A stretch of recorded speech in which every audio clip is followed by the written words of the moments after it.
You set an alarm for 6 a.m. It rings. You open one eye. 5 minutes more won't hurt. Next thing you know, it's 7:30. You are late, rushed, and annoyed. Workout missed. Meditation skipped. Breakfast gone. Road rage on. Your day feels off even before it has fully begun. For some, it's not mornings. It's the things we keep avoiding because they feel uncomfortable. And we all wish we were more disciplined. Discipline is not about feeling motivated or being perfect. It's about doing what needs to be done, even when you don't feel like it. Disciplined people aren't wired differently. They don't enjoy hard things more. They've just trained themselves to act despite how they feel. Hello, everyone, and welcome to Tejas Shine from Within. I'm Ansuya, a counselor and guide, and this is a space where I share simple ideas to help you become your best self so that you have a stronger and calmer mind. Disciplined people go to the gym when they'd rather scroll. They start work even when they feel stuck. They have tough conversations instead of avoiding them. Not because it's easy, but because they've practiced choosing discomfort. In this video, let's build our discipline operating system. Simple ways to upgrade our habits and design the environment to perform at the best. There's a part of your brain called the anterior mid-cingulate cortex, or the aMCC. This is your grit center. When you do something difficult, you strengthen it. When you avoid effort, it weakens. So, every time you choose, I'll do it later, the aMCC weakens. And when you choose, let me just start, the aMCC grows stronger. Disciplined isn't just a mindset, you're physically building it. Have you heard of the marshmallow effect? In a famous experiment, kids were given a choice: eat one marshmallow now or wait 15 minutes and get two of them. The kids who waited, they did better in life. They had better health, stronger relationships, and more success overall as compared to the ones who ate that one marshmallow immediately. Here's what your version of this experiment looks like: scroll now versus finish work and relax later. Skip a workout versus feel energized later. Avoid a tough talk versus build a stronger relationship. Every day, you're choosing between what feels good now and what's good for you long term. Discipline is choosing the long term good more often. The Kathopanishad draws a powerful distinction between Sreyas, the good, and Preyas, the present. Preyas is what is easy. Shreyas is what is right. Preyas is pleasure now, cost later. Shreyas is effort now, reward later. So, scrolling just for 5 minutes is Preyas. Working out even when you don't feel like it is Shreyas. Shreyas isn't exciting. In fact, it's often uncomfortable, slow, boring, but it builds confidence, strength, and self respect. Prayers, on the other hand, is tempting. It gives instant relief, instant pleasure. But over time, it leaves you feeling stuck, frustrated, and behind. Discipline, at its core, is choosing Shreyas consistently all the time over prayers. So, how do you actually build your discipline operating system? First, make a plan so simple that you can't escape it. We waste more energy thinking about starting than actually doing the task. So, plan ahead. Don't say, I'll study today.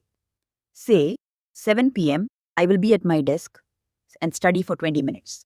Now, there's no decision. You just have to show up. Second, shrink the task. Don't feel like working out? Just wear your shoes and step outside. Don't feel like studying? Just open your notebook. Starting creates momentum. And even if it doesn't, you still showed up. Third, fix your environment. Your environment shapes your behavior. So design it to build discipline. Stop relying on your willpower to resist. You want to focus? Keep your phone in another room. Keep your workspace ready.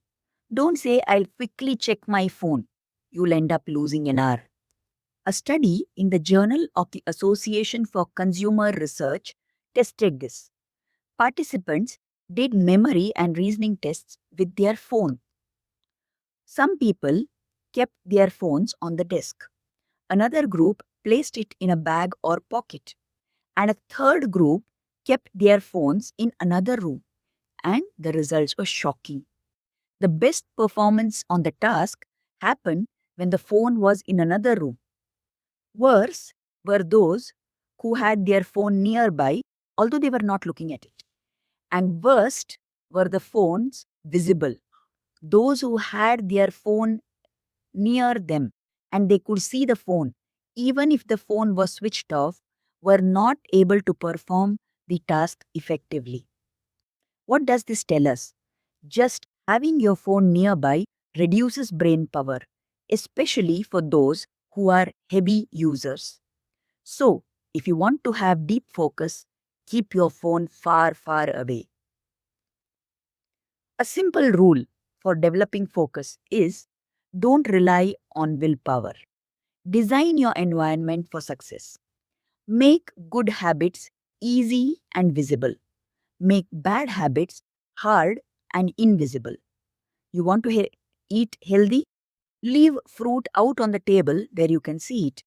Don't keep junk food in the house. You want to reduce the time you waste on social media? Delete those apps from your phone. Next important rule. Missed a day? It's okay. Just don't miss twice.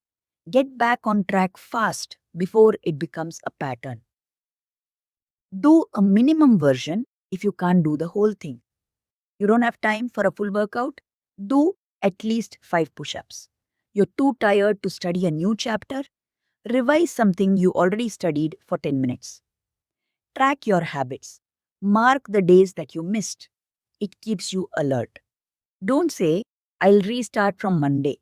Restart now.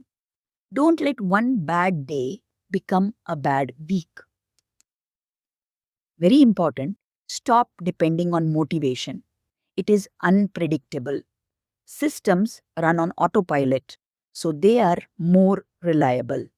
Create fixed routines. Same time, same place, same action every day. Morning 7 to 7:30 workout. Evening 7 to 7:30 study. Use if-then rules. If I feel like skipping, then I'll do just 5 minutes. If I pick up my phone while working, then I'll put it back and take one deep breath. So, in this way, if you fix the routine stuff, it starts to run on autopilot. You then become more disciplined. So, to sum up all that we discussed, discipline isn't one big trait. It's a series of small, repeated, often boring choices. Get up instead of snoozing. Focus instead of scrolling. Do what matters instead of what is easy. And how do you build this? You have to plan clearly. Start small. Keep a minimum task. Design your environment. Bounce back quickly. Use if-then systems. Remember that discipline isn't one huge leap. It's 1,000 tiny choices you make day after day. You don't need to be perfect, but you need to show up. You don't need perfection, you need consistency. Choose the good Sreyas over the tempting Preyas a little more often. So, the next time your alarm goes off at 6 a.m. and your mind says 5 minutes more, pause, breathe, sit up, then get up. That tiny decision, that's discipline. You're not just getting things done, you're becoming someone who can trust themselves. You may not get it right always, but show up anyway. That's what builds self-trust. Respect yourself enough to become disciplined. everything else will fall in place. Thank you for watching this video. If you have any questions or thoughts about what we learned today or want more information, feel free to reach out to me on WhatsApp or by email. Namaste and have a great day.